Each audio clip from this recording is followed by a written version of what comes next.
सावीला आज जरा माझ्यावर जास्तच प्रेम येत होतं. जरा थकवा आलेला होता, त्यामुळे म्हटलं सावीकडे जावा. तिनं असं लाडालाडाने निहारलं मला. मग सगळा थकवाच गेला. नमस्कार, मी सवी. आज थोडीशी तब्येत बरोबर नव्हती, त्यामुळे थोडी लेट उठली.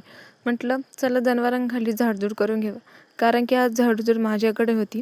त्यामुळे बिलगले आधी शेळ्यांखाली झाडून घेतलं, मग सावी खाली झाडलं, मग घरामागच्या गायांखाली झाडून घेतलं. मग सगळी झाडझूड झाली.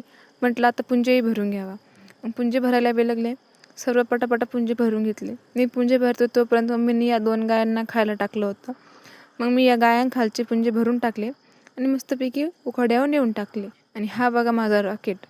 हा माझा रॉकेट आहे. ही माझी राणी आहे. मग सगळे पुंजे टाकून घेतले. म्हणलं राहिलेल्या 2 गायांना खायला टाका. त्यांनाही मस्तपैकी खायला टाकून दिला आणि नंतर सावीलाही टाकलं, शेळ्यांना टाकलं. आणि चंदू पीठ मळीत होती का पिठाचा पहाड बनत होती काय माहिती. आणि मागच्या ब्लॉगमध्ये बनवलेले गुलाबजामचा पाक उरलेला होता, त्यामध्ये चंदूने गाऱ्याचे गुलाबजामुन करून मिक्स केले. तर आजचं आमचं कार्य इथं संपन्न होतं. बाय.